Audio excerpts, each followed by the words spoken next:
All right, you all ready to get started? Happy Monday. Happy middle of the semester, I think, plus or minus a few days. You can tell by the empty seats, some midterms are going on, right? Speaking of midterms, I'll have a few words to say about our midterm here shortly. Give you a heads up on that. So let's go ahead and pray and get started. You probably need to pray for Patrick. Please don't tell him I said this, but there's a reason why he had to rush to the bathroom. He's having a little tickle in his stomach right now. So, oh, sorry. Yeah, he'll hear that. Yeah, just keeping him honest. This little group in the back is going to be the peanut gallery all afternoon. I can tell already. I'll call on you to read. So yeah, Jess is trying to hide up there so she's not called upon to read.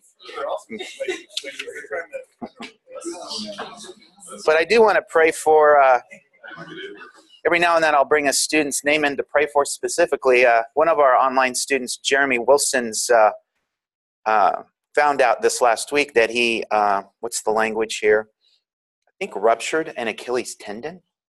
Really, it's going to be a 6-week recovery time. And right in the middle of him serving in his church, and I think a mission trip was scheduled for 5 weeks out, and so that's kind of in, I don't know if the whole trip's in limbo, but it requires a little maneuvering on his part. So let's just pray for him and his quick recovery, and we'll just pray for others as well, and strength for midterms for everyone. So let's go to the Lord in prayer.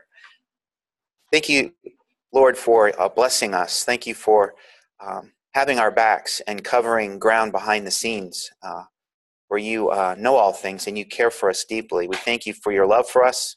Thank you for the sun that's come out to remind us of your grace, and such a picture of your care for the entire world and those who are living on this planet, even though many are in rebellion still, Lord, but you still are holding out your grace, and you're getting your word out with regards to repentance and coming to you, Lord. We thank you for the cross and the blood that was shed. We thank you for our salvation and our opportunities that you give us to expand your kingdom in this world as we are waiting for the kingdom to come. And Lord, we pray for Jeremy and his particular situation with this surgery and recovery as he got the news. And Lord, pray that you would provide for him a quick recovery, that you just alleviate the pain, allow him strength through rehab, and Lord, provide for this mission trip for his church and the leadership that might have to step in and take his place. Lord, for other unspokens in this room, for everybody and the hectic schedules that we have and taking midterms and preparing for midterms, Lord, we just pray that you multiply our time and our energy, that we do all things for your excellence. In Jesus' name, amen. All right. Let's see. If my voice is a little like that, I have to admit, I have a lot of talent. So I sang a duet in my church on Sunday. And y'all know that, I think of pizza when I hear the song, Oh Solo Mia. Oh Solo Mio, la la la la, you know that song? Well, somebody's put words to that song that it's called Down from His Glory. So it focuses on Christ and the incarnation. And that's the song I sang. And it has a killer high tenor note. And I had to hold it out for 8 counts on Sunday. Pretty much I can only do that maybe once a day. And then it always gets me the next day when I do that, because I've not been professionally trained, so I'm not probably doing it correctly, although I have improved because I also sing in an a cappella group, men's group. So didn't know that about me. I don't do what's the a cappella group, famous one right now, Pentatonics. It's not like that. We don't do the hip-hop rhythm stuff and all that. It's all men just singing old school hymns and stuff like that. So, but anyway, that's why my voice is a little scratchy today. So if I start having a coughing fit, once last year, I was teaching a class when I did some singing in church. So that's the whole reason I'm bringing this up, in case I have this happen. Right in the middle of class, Patrick will attest to this, I started coughing and I couldn't stop.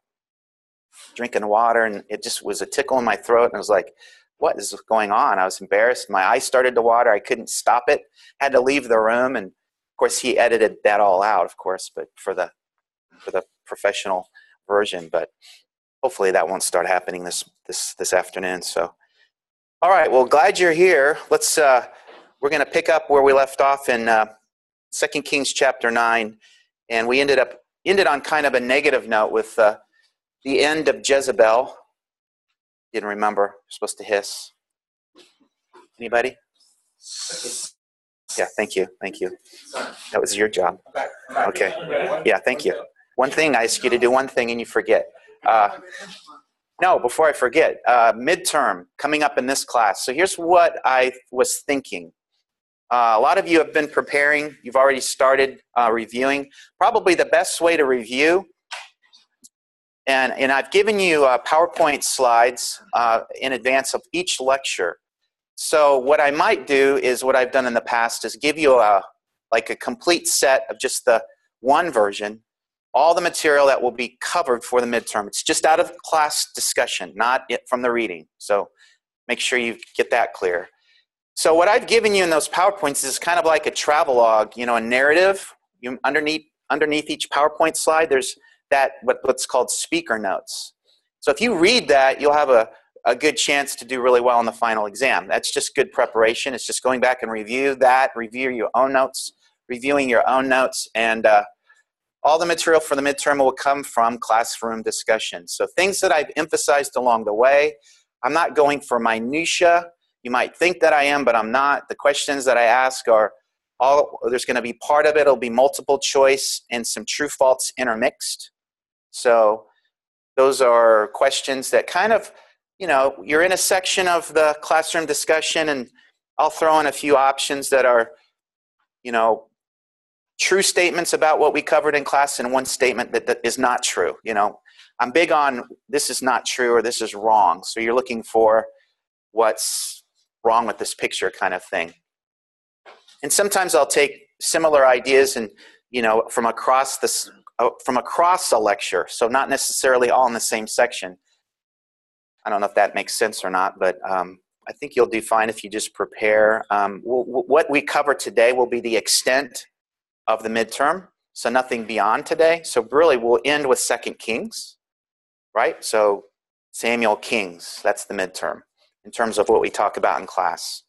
There'll be a couple of, medium range essays. One will be real more practical, and the other one might be a little more technical. But again, have you heard me say in class at certain times where I've looked you in the eye and said, hey, if I was a student in this class, I just really remember this for the midterm?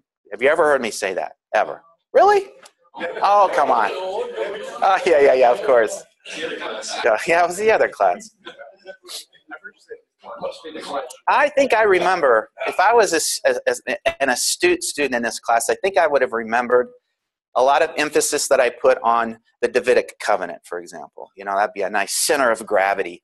Happens to be one of the high points in all of the Old Testament, right? Next to Abrahamic covenant, and, it's that continuity of covenants. So we spent a little time talking about that, and, there's other things that we put emphasis on. So an essay question from me typically might take some of those high points. If you go back and look in your notes, you'll see them because I spent a lot of time talking about them, in a question that kind of synthesizes. So I'm asking you to bring together kind of the big ideas, those theological theme ideas that we've covered in class that I've brought emphasis to.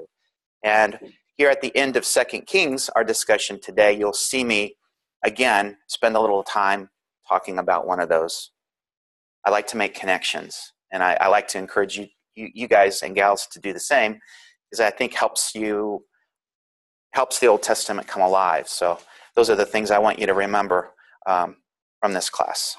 So any questions on, other than specific, what's the question going to be type question about the midterm? Nephilim's not going to be on the... Who are the Nephilim? No. No, I don't think so. Don't worry about that. Well, wait a minute. Is it? Oh, thanks. Thanks for that. Yeah, okay. Yeah, so we have a question. Okay, thank you. The PowerPoints I print out do not have any comments under the pictures. Am I missing something? You are, because you need to turn on the little button at the very bottom bar that's called Notes. Activate that, and it'll open up that Notes window. Is that good enough? Try that and see if it works. Try that out there. Yeah, okay, thanks for that. Well, let's look at the end of where we left off in chapter 9, verse 37. And the corpse of Jezebel shall be as dung on the face of the field in the property of Jezreel, so they cannot say, this is Jezebel. She won't even be recognized in her death. Whew, we saw that last week, and what I want to do is, not necessarily for the purpose of the midterm, but spend a little time thinking about this passage and this particular narrative. You know, this was a pretty brutal narrative. A lot of details, a lot of graphic details about Jehu's reign of terror, right, you might say, bringing about the judgment against the house of Ahab. Now, as a children's teacher in my church, and I speak from experience, but I want to hear from you as well. Do you typically see passages like this covered in children's church material? Things like this. I mean, it's a nice, cute little thing that you might see kids doing, drawing pictures and focusing on Jehu destroyed the house of Baal. But it's, you know, it's interesting if you think through passages, and we've covered this narrative, which really, this whole Jehu thing starts back here, you know, a chapter back, Jehu chapter 9, 2 Kings chapter 9, and all of these assassinations. The question is, should this kind of narrative be covered in children's church? Huh? Why not? Well, what's the why? Not why not, but why should it? We include Noah's Ark. What's it? We don't necessarily always give an accurate presentation of Noah's Ark to children. We still include Noah's Ark in the narrative. Have you ever had a children's church message delivered that focuses on Noah and the ark as God's judgment? Or do we focus on the cute story about animals on the ark? Yeah, typically. Well, we got to be careful. Here's my point. I just want to look at this narrative through the lens of how would we approach it with children? How would we teach this to our kids? Are there any walkaways that are kid-friendly? Or do we just not turn down the volume, you know, when we approach this with our children? My hunch is that we might skip over texts like this because we typically go through our own church experience and that we never hear these passages preached in the pulpits, right? Have you ever heard a good sermon on this recently? Not in a while anyway. Maybe we do. All right, so I'm just kind of setting this up. So that's what I'm going to do. And one of the things that we need to be careful of is that when we get to the end of chapter 9, we see chapter 10, and then we think we've got to turn the page. And what we don't want to do is what the author doesn't want us to do, and that's not read the end of chapter 9, you know, not within the broader context of Scripture, right? So if we keep reading chapter 10 and we look at the end of Jezebel in the whole narrative context, this is what we want to do because it's what the author is asking us to do. What we have to do is read chapter 9, verse 37 in the context of the whole previous narrative that I'm calling the Ahab judgment narrative. Judgment against the house of Ahab narrative, right? So that's what we have here. Chapter 10, we keep going there and we see, you know, this judgment against the house of Ahab continues on. Let's look at chapter 10, verses 6 and 7. And see Thomas, where I saw you. There you are. Read that for us. Chapter 10, verses 6 and 7. Then he wrote to them a second letter saying, if you're on my side and if you are ready to obey me, take the heads of your master's sons and come to me at Jezreel tomorrow. And the king's sons, 70 persons, were with the great men of the city who were bringing them up. And as soon as the letter came to them, they took the king's sons and slaughtered them, 70 persons, and put their heads in baskets and sent them to him at Jezreel. Well, those details you might not want to bring into a children's church message, right? You've got to be kid-friendly and kid-sensitive. But, the Lord, what's going on here is the author here is screaming off the page. He's giving us these details. And we'll get to the punchline here in a little bit, but he's not through yet. Chapter 10, verse 17, and when he came to Samaria, he killed all who remained to Ahab in Samaria until he had destroyed him according to the word of the Lord which he spoke to Elijah. So the author is giving us, he's focusing us in, we're his audience, onto this very intentional judgment against the house of Ahab. And the author here is going to give us a kind of a theological punchline here at the very end. Let's look at chapter 10, verse 18. And when you read this, I want you to hear the sarcasm and what the author here is including with regards to Jehu's activity. Let's see here. Joel, could you read for us in chapter 10, verse 18 through 21? And Jehu gathered all the people together and said unto them, Ahab served Baal a little, but Jehu shall serve him much. You see the sarcasm there? Now Yeah. therefore call unto me all the prophets of Baal, all the servants and all the priests. Let none be wanting, for I have a great sacrifice to do to Baal. Whosoever shall be wanting, he shall not live. But Jehu did it in subtlety, to the intent that he might destroy the worshippers of Baal. And Jehu said, Proclaim a solemn assembly for Baal. And they proclaimed it. And Jehu sent it through all Israel, and the worshippers of Baal came, so that there was not a man left that came not.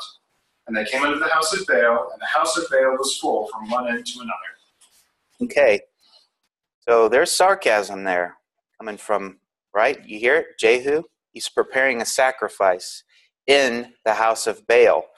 I jokingly talked about it, the international house of Baal, right there. And we see what the Lord intends for this international house of Baal in the verses 25 through 28. So Joel, keep reading there, 25 through 28. And it came to pass, as soon as he had made an end of offering, of the burnt offering, that Jehu said to the guard and to the captains, Go in and slay them. Let none come forth. And they smote them with the edge of the sword. And the guard and captains cast them out, and went to the city of the house of Baal. And they brought forth the images of the house of Baal, and burned them. And they break down the image of Baal, and break down the house of Baal, and made it a draught house unto this day. Thus Jehu destroyed Baal out of Israel. Okay. What was your translation on verse 27? They made it a draught house, like a Dry house? draught. Draught house. That's a latrine. Or an outhouse, like the picture here. So this is what the Lord does to the international house of Baal. He turns it into an outhouse. Now, here's where the author gives us a kind of a theological clue.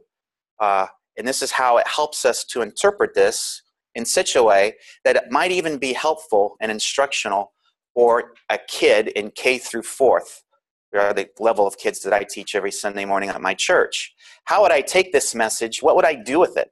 How would I help kids understand this? Because we don't want to ignore the answer I was looking for. Is this is an inspired word from God to a particular audience through a divinely inspired author at a particular time in history.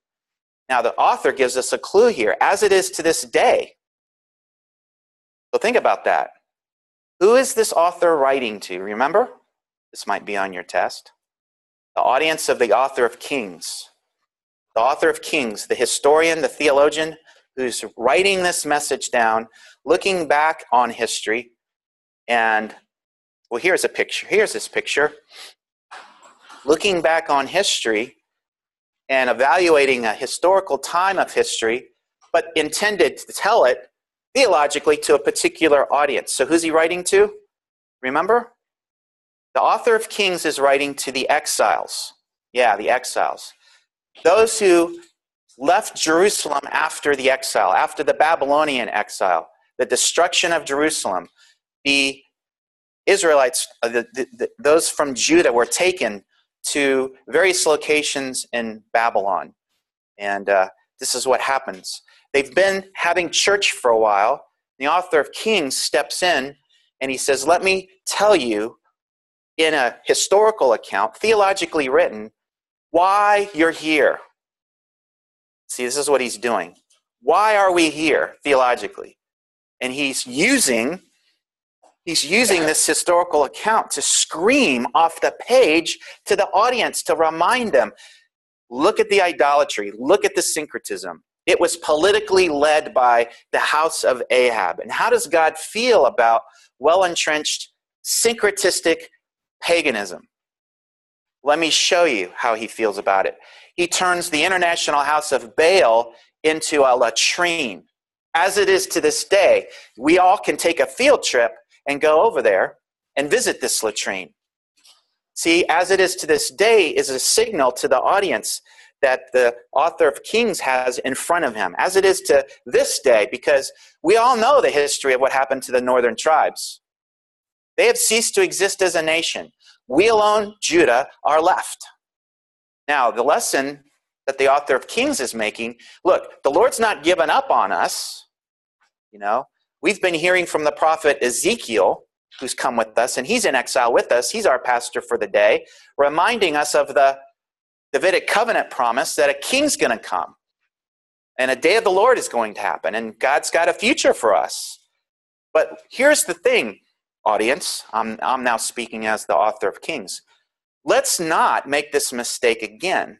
We cannot return down this road. Look at this road and where it's led us. Here, when we go back there, when after the 70 years is over, we've got to rebuild this thing. We've got to become a covenant community again. That's the theological motive of the author of Kings. Have you ever heard that before? So if you understand that little bit about the whole book, 1st and 2nd Kings, you can preach and teach this in a pretty interesting way, because look at, it's the author is bringing into focus for his audience the themes of divine judgment, and, eventually he's going to talk about restoration. So that's the audience that he has in mind. And this is the job of the author of Kings. I keep coming back to this picture. This is a helpful picture, but he's anticipating the future. Theologically, looking back, evaluating, saying, we can't make this mistake again. Why? It's because the God's got something ready for us. In fact, after 70 years, we'll go back. So that's the era that's pointing ahead.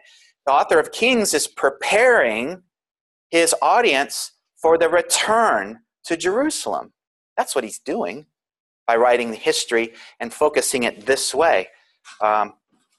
So that's kind of what I say here in this chart. This chart shows you, I'll point over here, because the northern route that's the historical part that he has in view in giving this detail against judgment against the house of Ahab. He's talking about the purple. That's Israel's route at the hands of the Assyrians. But then eventually what happens is in the green, that's Judah's exile, Jerusalem. Everybody in Jerusalem that was exiled in 586 when Jerusalem falls. But what the author of Kings is doing is his concern is the red. It's the return. That's going to happen in 538 after the Cyrus decree, right? So that's his theological concern. That's why he's being apparently so screaming off the page with the graphic details of what does well-entrenched idolatry, syncretistically, politically led by this evil king Ahab look like, and how does God feel about it? That's what he's doing. So if you preach that way, the passages like this, I give you permission to preach and teach from passages like this to our congregations. And I'll even make a case with regards to our children. Now, what's interesting is if I put a bookend to this judgment narrative, what we have here is an interesting, well, not really a bookend, but kind of an echo. That's the proper term. I put a little red X down there in the lower left-hand corner just to remind us of what significant event happened there. Do you all remember? You want to say Mount Sinai? Mount Sinai. If that's the real Mount Sinai. If it's the real Mount Sinai. If we know the real location. In fact, we even have a picture of it. It's right there. It's the mountain of God. I anticipate that kind of heckling from this class. Right, I'm just kidding.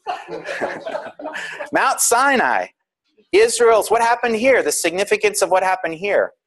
What's interesting is the author of Kings is theologically in the know about Israel's history. He's well versed in what happened before.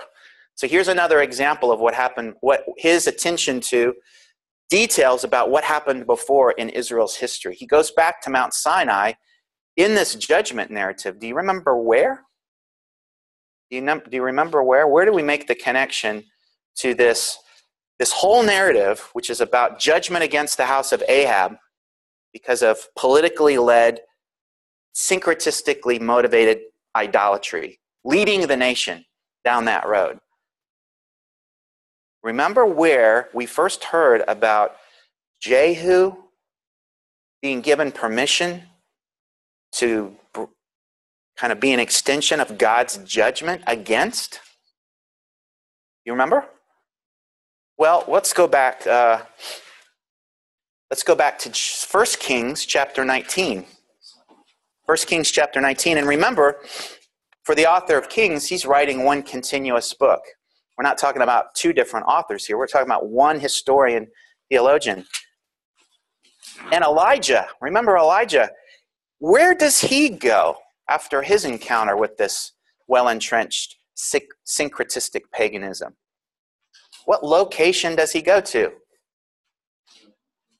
He goes to Mount Horeb. So what's interesting is the very same place, location-wise, Mount Horeb, Mount Sinai, where Moses goes to hear from the Lord and bring down the words of covenant relationship. Remember the exchange of words that happened in Exodus 19 and 20? Moses brings the words down, and the declaration of Segulah, Israel, you are my special treasure. You shall be for me, or will be to me, a kingdom of priests and a holy nation. All of that occurred at Mount Sinai in anticipation of going to the promised land through Mount Sinai. Think of Mount Sinai as the door to the promised land, right? Now what we have is a complete reversal. See, now the author of Kings, the recognition of Elijah going to Mount Horeb or Mount Sinai and hearing from the Lord. Now it's not 10 Commandments. I'm not giving you that kind of instruction. You know, what I'm telling you, Elijah, is to anoint this king, this guy from the south, one of the 7 children of Nebuchadnezzar. We'll make him king, and I've got a job description for him. Judgment against the king of Aram, as well as, soon to be, judgment against the house of Ahab, the dynasty of Ahab. This well-entrenched paganism, syncretistically led, politically motivated. It's got to stop, is what the Lord says. And this is going to be how I'm going to bring it about. So now we've got another door. So the door out of the promised land is also hinging at Mount Sinai. A door in and a door out. You see it? Because of the connection here. So this is where the judgment starts, and I think that's kind of what might be happening here. Now, when it comes to kids, so there's my classroom. That's not actually my classroom. I have a big room when I teach kids, so I do a lot of action, a lot of activity, moving around. Then you have those magic moments where you've already got them sitting in a circle because they've played duck, duck, goose, and then you can talk to them and bring application to the word. But here's what I have in a kid-friendly way now. What we could do for kids, Ahab and Jezebel were leading the people in sin against the Lord. Children need to understand the word sin, right? And my kids do. And Ahab and Jezebel have been misleading the people in sin for some time. That's what they can understand that. But the Lord raises up prophets like Elijah and Elisha, which we studied in our class, to bring the message of repentance to the people. But guess what, boys and girls? The people didn't listen. They didn't listen really well, except for a small group of faithful remnant, which we learned about. Remember when we met up with Elijah at Mount Sinai, there was a remnant left in Samaria in Israel. But other than that, there was not a lot of response. So the Lord raises up a person named Jehu to bring judgment against the house of this evil king Ahab and his queen Jezebel. And the majority of the people in Israel are also included in this, because God responds to our sin. He hates sin. I think we need to be honest with our kids. God hates sin, but he loves you, right? So judgment from the Lord will eventually lead to, and what happens eventually to the whole nation, boys and girls, is that this nation ceases to exist. It is exiled, and I explain that word. They're sent to another place. They lose their homes, they lose their city, they lose their king. So these are things that happen to them, and God brings judgment. But he does that because he can't stand sin. In some cases, he wants to get the attention of his people because he loves them. So what is exile for a kid? Talk about that. That's an interesting question. We do it all the time. Good parents bring about exile for their children.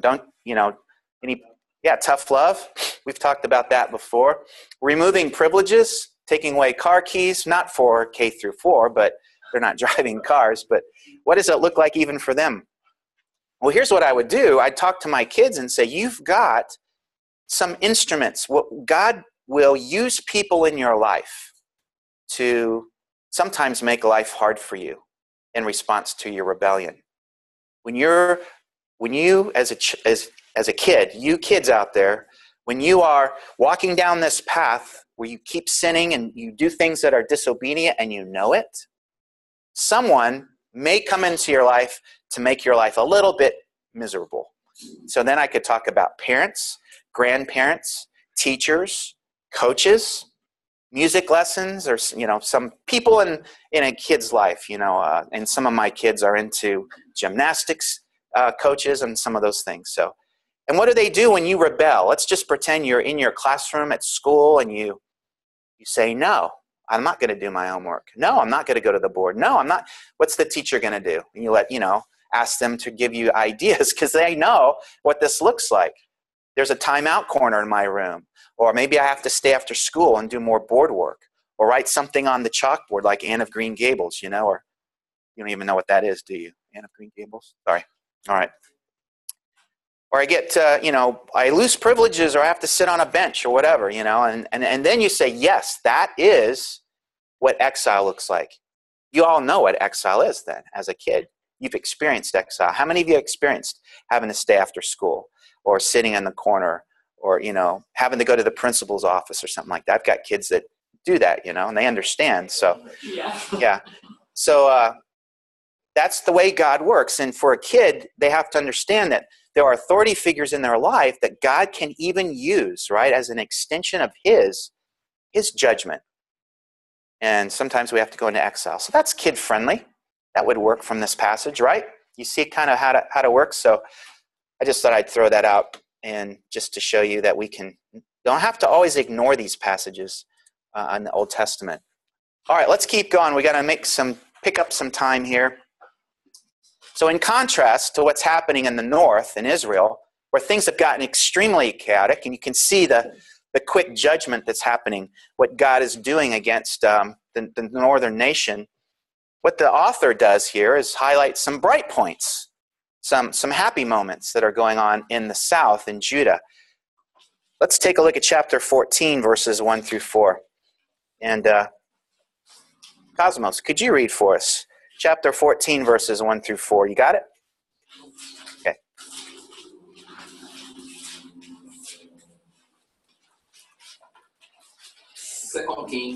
Second Kings 14, 1 through 4. In the second year of Joash, son of Joahaz, king of Israel, Amaziah, the son of Joash, king of Judah, became king. He was 25 years old when he became king, and he reigned 29 years in Jerusalem. And his mother's name was Jehoiada of Jerusalem. He did right in the sight of the Lord, yet not like David his father. He did according to all that Joash his father had done. Only the high places were not taken away. The people still sacrificed and burnt incense on the high places. So yeah, we start to see this partial, he did what was right, but one of those big buts of the Bible. Typically, it always is a reference to these high places. So in in the south, there was Jerusalem and the temple that had been built. So there's centralization, we call it, of worship. If you start getting out into those country churches, some weird things start happening out there. So let's centralize it, and then the priestly line, those who are in charge, can oversee and maintain quality control. So we get a little loosey-goosey out here. Similar thing in chapter 15. In the reign of Uzziah or Ahazariah, here in chapter 15. In the 27th year of Jeroboam, king of Israel, he's the north, right? Jeroboam the second, in this case. Azariah, son of Amaziah, king of Judah, became king. He was 16 years old when he became king. He reigned 52 years. He did what was right in the sight of the Lord, according to all that his father Amaziah had done. Only, again, the high places were not taken away. People still sacrificed and burned incense on the high places. Now, what happens we'll see a picture of this in a little bit, but even in Israel, and now as we start to focus more and more on Judah and the south, God in the background, behind the scenes of the whole book of 2 Kings, you might drop in all of the prophetic books from what we call the writing prophets. We study them in OT3, but all of the writing prophets are active during this time period. Prophets who are raised up by God to address the north in Israel, and then we have some prophets who have a more specific ministry for the southern nation of Judah and those in and around Jerusalem. For example, right about this time, let's look at Isaiah, the beginning of Isaiah, and we see when Isaiah starts his ministry, a lot of these prophets will drop in a kind of a signal in the very first verse where the prophet's ministry begins based on what king or what kings were ruling at the time in Israel in the north and Judah in the south. So we see the superscription there in verse 1. Let's see. Let's have Christina up here. Could you read, verse 1 and down through verse 4? Chapter 1? In chapter 1 of Isaiah. Mm-hmm. The vision concerning Judah and Jerusalem that Isaiah, son of Amos, saw during the reign of Uzziah, Jotham, Ahaz, and Hezekiah, king of Judah. Mm-hmm. Hear, O heavens, listen, O earth, for the Lord has spoken. I reared children and brought them up, but they have rebelled against me. The ox knows his master, the donkey his owner's manger, but Israel does not know. My people do not understand. O sinful nation, O people loaded with guilt, brood of evil doers, children given to corruption. They have forsaken the Lord. They have spurned the Holy One of Israel and turned their backs on him. Wow. He starts off with a pretty strong message there. It's one thing to be called a donkey, but it's another thing to be called dumber than a donkey, right? I mean, he's trying to get the attention of the people here. This is how the prophet Isaiah begins his ministry. It's, going to be a large portion of it's going to be judgment against the nation Israel. So that's Israel's, his intended audience. And if we remind ourselves of I always come back to this picture. I'll point to this one. But we have, before Israel falls or Samaria is destroyed in 722, God begins to raise up what I call the pre-exilic prophets. These are the prophets that largely have their ministry to Israel in the north: Amos, Hosea, Jonah, and Isaiah. Although we talk about Isaiah's extended ministry that extends even into the southern nation of Judah, because he has his prophet hat on. And then we have the fall of Jerusalem in 586. So these are the exilic prophets, active largely around the time leading up to the fall of Jerusalem at the hands of the Babylonians in 586. You see that God's turning up the volume knob. These are the writing prophets. But we know behind the scenes, we've already heard from Elijah and Elisha. So there's a lot of prophetic activity going on And I see that, we have to see that as an extension of God's loving kindness, his long suffering, his patience.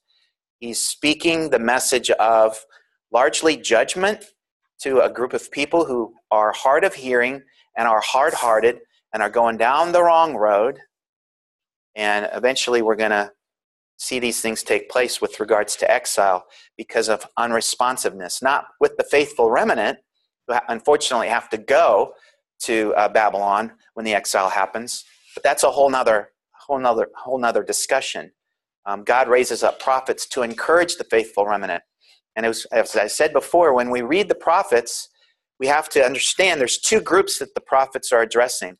Largely, it's the message of judgment and the call to repentance for the majority of unfaithful. But you guys over here, just you three, you're in the faithful remnant section.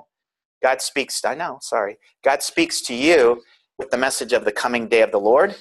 And you have a reason for hope. He's not given up on you because you're asking a whole different set of questions. So all these prophets have a role to encourage you. And after the return, 538, we have the post-exilic prophets after 7 years of exile back in Jerusalem. This is the group that need to have the covenant community rebuilt. They're dead set on doing that. Why? It's because of the message of the author of 2 Kings, working in hand with the prophet Ezekiel. Both of them working to get the attention of the group that's gone to Babylon. God's got them in time out for 70 years. And he speaks to them and reminds them of the coming king, the Davidic covenant, the dry bones passage. Well, what's going to happen to us? We don't even exist as a nation. Well, God's going to bring new life to them bones. There's things like that we see in the message. So 538, and then those are the post-exilic prophets. But this is an important slide because it reminds us again of God's not ignoring at all his rebellious people. He has an unwavering commitment to his people. If you want to get the inside out of that one, the unwavering commitment, it shows up pretty dramatically in the prophetic book Hosea, who happens to be married to a prostitute, wayward prostitute. And that's a great book that focuses on that. No different than a parent who is continuing to love unwaveringly a rebellious kid and brings about tough love measures as a means of getting the attention of that child. So all of these things that we see going on.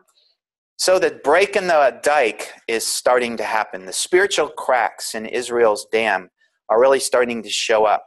2 Kings chapter 15, verses 17 through 21. Let's see here. Joe in the back, why don't you read for us?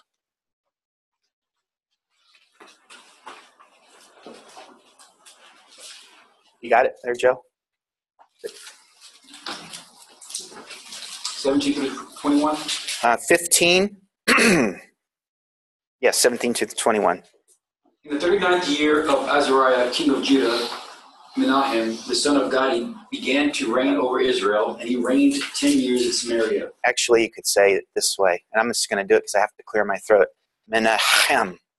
But you don't have to do that. I just had to do it because I needed to clear my throat. Go ahead. That's a Hebrew chet. It's a certain letter. Evil in the sight of the Lord.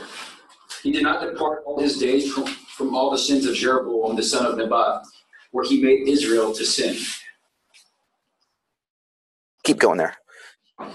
Pul, king of Assyria, came against the land, and Menahem gave Pul 1,000 talents of silver that he might help him to confirm his hold on the royal power. Menahem exacted the money from Israel, that is, from all the wealthy men, 50 shekels of silver from every man, to give to the king of Assyria. So the king of Assyria turned back and did not stay there in the land. Now the rest of the deeds of Menahem and all that he did, are they not written in the book of the Chronicles of the kings of Israel? Okay. Yeah.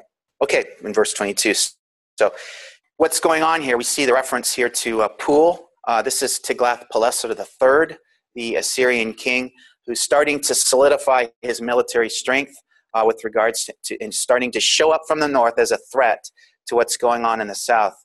And according to Assyrian temple reliefs, we have this one is called the Iran Stela. Stella is the name of my mother-in-law, so I say that very carefully. The Iran Stele, or Stella. We learn of Tiglath-Pileser's military campaign and invasion of Israel. He's mentioned, also mentioned in this tribute from Menahem of Samaria. Quote, here's what we read. I received tribute from Rezon of Damascus, Menahem of Samaria, that's our king here, Hiram of Tyre, ... gold, silver. So there's even a record extra biblically of this tribute that we see and we read about in here in 2 Kings 15, 19, and 20. So that's kind of interesting. And we read some of the details of Tiglath-Pileser's campaign against the northern kingdom and against Israel's king Pekah in 2 Kings 15, verse 27. So let's have Austin up here. Could you read for us, beginning in verse 27? In the 52nd year of Azariah, king of Judah, Pekah, the son of Remaliah, began to reign over Israel and Samaria. And he reigned 20 years, and he did what was evil in the sight of the Lord. He did not depart from the sins of Jeroboam, the son of Nebat. One more verse. Which he made Israel to sin. In the days of Pekah, king of Israel, Tiglath-Pileser. Okay, yeah. Tiglath-Pileser, king of Assyria, came and captured Ijon, Avel, Beth-Makkah, Janoah, Kadesh, Hatzor, Gilead, Galilee, and the land of Naphtali, and he carried them captive to Assyria. You're going to get it. All right, so this is the activity. So now we start to see Assyria starting to press in, right? And the details of his campaign, Tiglath-Pileser. In the south, Ahaz becomes king in Judah. In the south, in 2 Kings 16, we see that, verses 1 through 4 there. And in the 17th year of Pekah, son of Remaliah, Ahaz, here, he becomes king. Ahaz was 20 years old when he became king. He reigned 16 years in Jerusalem. But he did not do what was right in the sight of the Lord his God, as his father David had done. He walked in the ways, now we're being compared to the kings of Israel, and even made his son pass through the fire, according to the abominations of the pagan nations, whom the Lord had driven out from before the sons of Israel. He sacrificed and burned incense on the high places, and on the hills, and under every green tree. So this is not a good time, and with what's going on. And after Ahaz, we're going to have King Hezekiah, thankfully, become king after him in Judah. Now, one of the things that we know about Assyria is from their temple reliefs, which were the headlines of the day. Any king who was successful on a military campaign would come back to the capital city and have a chisel expert chisel in the headlines of the day, boasting of their exploits. And you see some pretty graphic images here of the spoils of war, in this case, impaled victims, things like that. The Assyrians, because of this, we know that they were probably had the most brutal, conquering tactics of any of the ancient, I call them the big three enemies on the block. Starting with Assyria, they were the meanest. Then we have the Babylonians. They're in between. Thankfully, they let Judah continue to exist as a people group, even though they've been exiled for 70 years. And then we have the kindest of the three, the Persians. And under the Cyrus decree, we know in 538, they're allowed to go back and reestablish themselves as a overseen, watched, but still in an intact nation. All right. And some other things that we have from some of the archaeological digs. What we start to see is Israel's demise begins under the reign of Shalmaneser and leading up to 722 BC. Well, actually, right on top, 722 BC is when he begins to siege Samaria, the capital city of Israel. And we read about that in 2 Kings chapter 17. Let's look at that. Verse 6. And in the 9th year of Hoshea, the king of Assyria, and that is Shalmaneser, captured Samaria and carried Israel away into exile to Assyria, and he settled them in various locations, Halah and Havor, on the river of Gozan, and in the cities of the Medes. So that's what happens. The siege of Samaria is going to be over a period of 3 years. Finally, he destroys it, and we have a kind of a record of that in 2 Kings over in chapter 18, verse 10. Let's turn there. I know I'm jumping around a little bit. There's very compactly written history here. And here's the reference to the end of the siege in chapter 18, verse 10. At the end of the 3 years, they captured it in the 6th year of Hezekiah, which was the 9th year of Hoshea, king of Israel. Samaria was captured. Notice who is an eyewitness this whole 3-year period. We call it the Sennacherib crisis for King Hezekiah. Because during this whole time, as Israel, the pressure cooker gets turned up against the capital city of Israel, of Judah's brother to the north, everyone in the south is hearing the news. And they're shaking in their shoes with regards to, we're hearing news about the Assyrians and how brutal they are and what they're doing. And they're taking out this city, and they took out this city, and now they're attacking Samaria. Hezekiah is down acting as king in Jerusalem during this whole time. So what's going to happen is Shalmaneser, although it's King Sargon takes credit for it, he's going to deport about 30,000 Israelites to all those destinations. A lot of them are near Haran. Interestingly, the same city where Abraham received his call back in Genesis 12 from Haran, where he's going to go down and respond and go to the promised land. This is a picture here, the remains, or the portion remains of a city wall, one of the Israelite cities that was destroyed during that time. But we have to remind ourselves, as the author does, the author of Kings, and remind ourselves that he's reminding his audience of the following. It's not about, there really was not a political reason for Israel to fall. Israel fell because of spiritual reasons. And we have that list given to us in 2 Kings chapter 17. And starting in verse 7, maybe your Bible gives you a little subtitle there, Why Israel Fell, right? Or something like that. That's where we have it from the author. He says, here's why we're in exile. Let me remind you one more time, as kind of a little synthesis here at the very end. I've given you a lot of details, account by account, but let me give you a Reader's Digest version, starting in verse 7. Let's have Mark over here. Could you read for us? Oh, starting in verse 7? 18. Until I tell you to stop. We won't read the whole thing. Verse 7. Behold, I put a spirit in him, so that he shall hear a rumor and return to his own land. 17, verse 7. Yeah. And this occurred because the people of Israel had sinned against the Lord their God, who had brought them up out of the land of Egypt from under the hand of Pharaoh, king of Egypt, and had feared other gods, and walked in the customs of the nations whom the Lord drove out before the people of Israel, and in the customs that the kings of Israel had practiced. And the people of Israel did secretly against the Lord their God things that were not right. They built for themselves high places in all their towns, from watchtowers to fortified cities.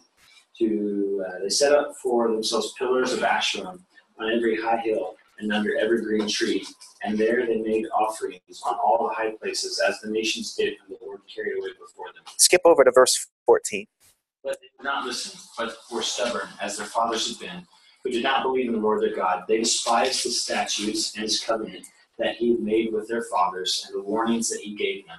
They went after false idols and became false, and they followed the nations that were around them, whom the Lord had commanded them that they should not be like them.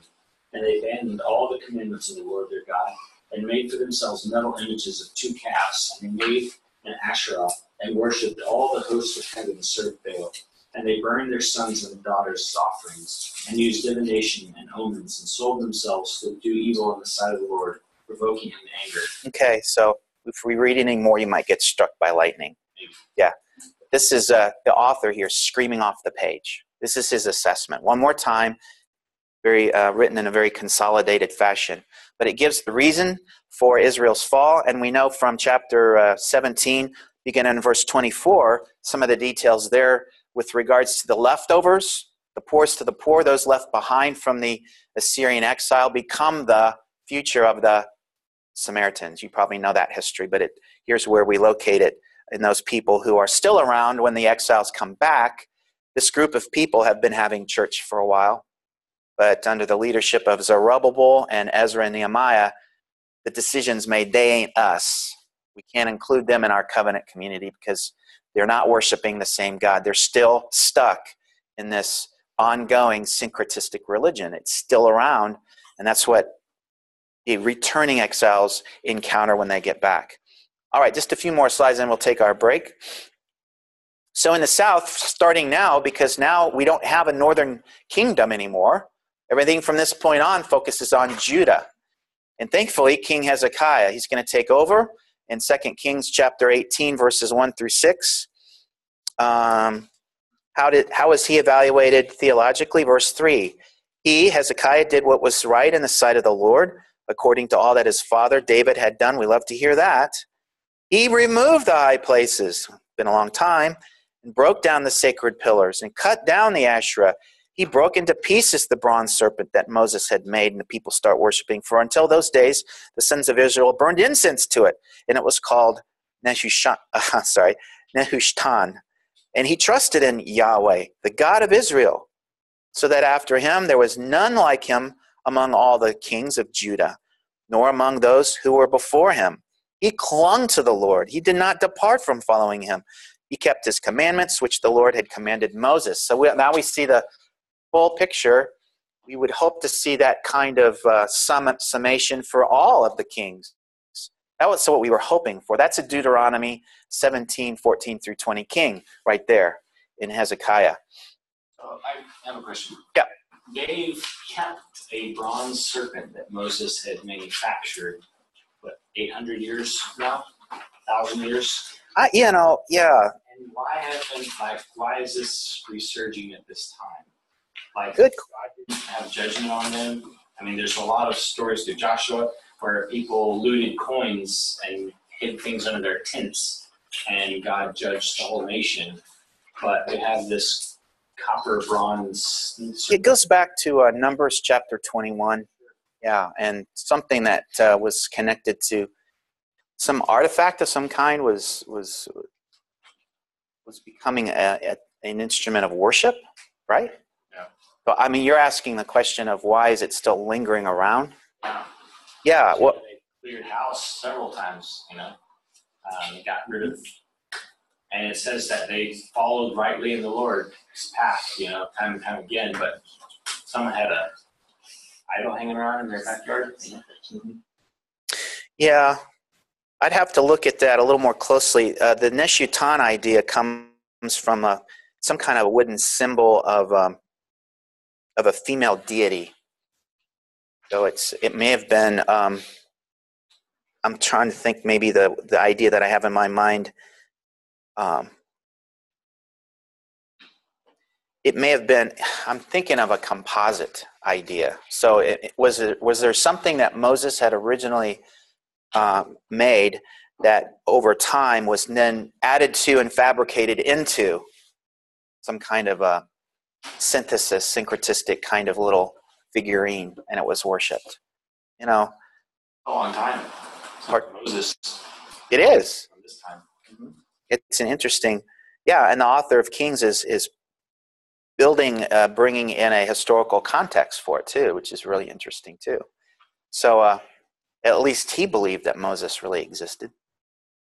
I'm just kidding, contrary to the critical scholars. So Hezekiah is becoming a reforming king in Judah and Jerusalem. We see that in his 6th year. In his 6th year as king, he'll see the collapse of Samaria.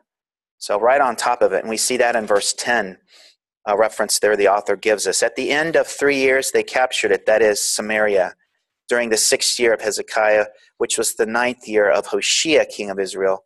That's when Samaria was captured. And what we have here is actually the These are called the royal seals, and they're made with clay, and over time they're baked. So these things stick around for a long time, and they find these things in the sand pretty plentifully over there in the Holy Land. And this one speaks of King Hezekiah, belonging to Hezekiah, son of Ahaz, king of Judah. And what we have here is a picture of a dung beetle, of all things, which was the insect of royalty. It's okay.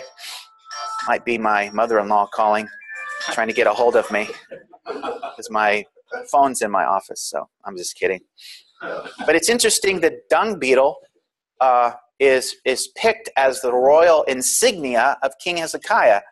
I mean, do you know anything about what a dung beetle does all day? How many of you have ever been up to like Paladura Canyon up there in Amarillo?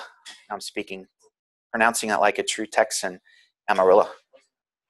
But up in Paladura is where the first Boy Scout event that we had, we went up to camp up there, and I've been up there several times since. It's a beautiful canyon, unsuspecting canyon in the middle of flatland, Panhandle, Texas, right? And you drive down into the canyon, and it's interesting. In the middle of the desert, they have horseback riding on these trails. And if you hike on these trails, you'll run into these guys. They're all over the places because they love to go out there and roll up the dung from the horses, pooping on the trail. And you see pictures like this all over the place in the hot days of the summer. If you want to go up and study dung beetles, I strongly recommend Paladura Canyon. You can go up there and do that. But why would a king choose a dung beetle to be his on his stamp, his insignia, to authenticate him as king and capture the essence of his rulership? Any ideas? Huh? Maybe that's how he used the people. Yeah, a good king's always picking up other people's dung, right? Something like that. Yeah, I might. Like several stories we have dung mentioned, Jezebel's dung. Lots of references to dung. It might be because down here in the lower right hand, I mean, I just asked that question. I'm interested in it. I don't have a legitimate answer, and it's not going to be on your final. It's for midterm. Don't worry about it. But in Egypt, we have a similar figure, and it's the dung beetle that comes out of Egypt as a symbol of royalty, or the royal, I don't know what you call it, the royal spirit of being king, symbolized in a dung beetle again. So maybe it may have been a more common symbol in the ancient world for some reason, but it was picked as a symbol of royalty. And then Hezekiah is going to see this growing Assyrian threat as the fortified cities of Judah start to be attacked. So these are fortified cities on you might say, the boundary areas in and around Judah. We read about it in chapter 18, verse 13. Now in the 14th year of King Hezekiah, Sennacherib, here we go, he's the king of Assyria, came up against all the fortified cities of Judah and seized them. We'll take our break. One more slide here. I just want to show you this. So this is the route that Sennacherib comes down along that Philistine area. He starts to take out Philistine cities first. He's on his way. Really, the big fish is Egypt. I mean, Judah, by comparison, is just a little small country town in comparison to the big fish, Egypt. So Sennacherib is on his way down and actually encounters a little bit of resistance there. And then he starts to turn slightly to the east. And then you see Lachish. Where is it? Here we go. Lachish is one of the cities that's mentioned. Hezekiah is going to send tribute to Lachish to encounter Sennacherib to try to pay him off, but it doesn't work. And so all of these things are starting to come together a little bit. Sennacherib's going to destroy Lachish, and then he's going to set his sights on Jerusalem after that. So he's coming down. Now, this is the ancient remains of the city of Lachish. You can go over there and participate in an archaeological dig. And you can see that city would be pretty difficult, especially with walls right up to the edge. You've got a real hard time getting into that city. But again, the Assyrians were experts at war. They were very brutal in their exploits. And if they couldn't get get through the wall. They'd starve you, or they'd force you to run out of clean drinking water and that kind of a thing. Yeah. On the outside of the hill, are those like farming fields? Or It's a modern day picture. Yeah, these are agricultural sites now around the ancient city remains. Mm-hmm. It wasn't like that back then, was it? I would venture a guess that, the walled city offered a safe place for even the farmers in and around. Not everybody was crammed in a walled city. People were living outside of the walled city too. But it would just seem stupid to build a city like that, because if someone wanted to besiege you, mm-hmm. then all of your food is outside the wall. Well, if you were the attacking army, maybe warehouses, they store food. Yeah. It's grain and things for giving as tribute to kings. I don't think the Assyrians had any trouble getting food necessarily. The problem was the people on the inside of the wall, running out of food. Yeah, you take the food, you cut off the food supply from the people inside the wall. Right. I'd have to look that up to see if the agricultural. Sometimes areas like this go through historic dry kind of times, and at some earlier history in this region, it may have been a little more dry. Not as I'm thinking though, if I did the lookup on it, probably this is irrigated modern day. Probably it wasn't as favorable to crops at that time. It's a pretty dry place, All right. So there's a picture just to show you Assyria's big fish is Egypt, and Judah's just as, in comparison, a little blip as Assyria expands her at that time her empire. And all of this for Hezekiah is called the Sennacherib crisis.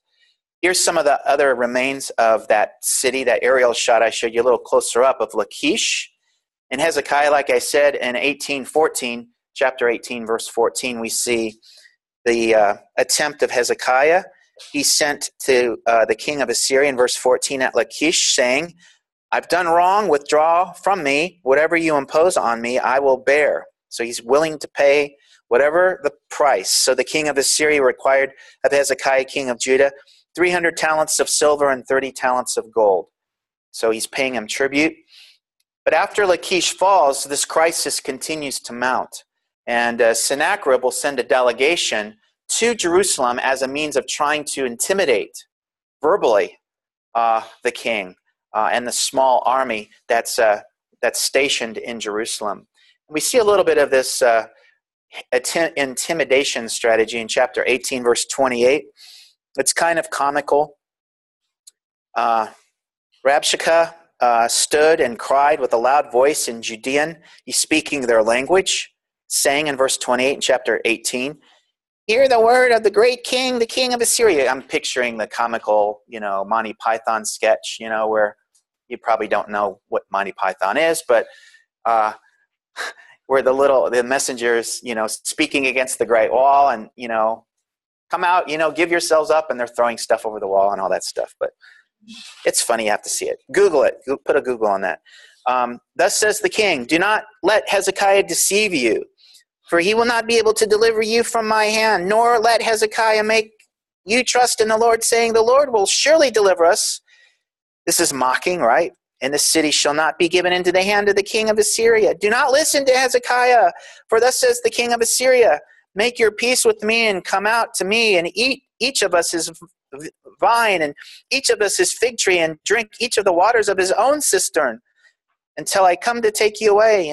He continues on this heckling. It's like what they used to do to intimidate the enemy in Vietnam. You hear the stories of them broadcasting the enemy saying, give yourselves up, and across at night in the dead zone out there, and they're going back and forth. I think they still do that on the borders of North Korea, South Korea.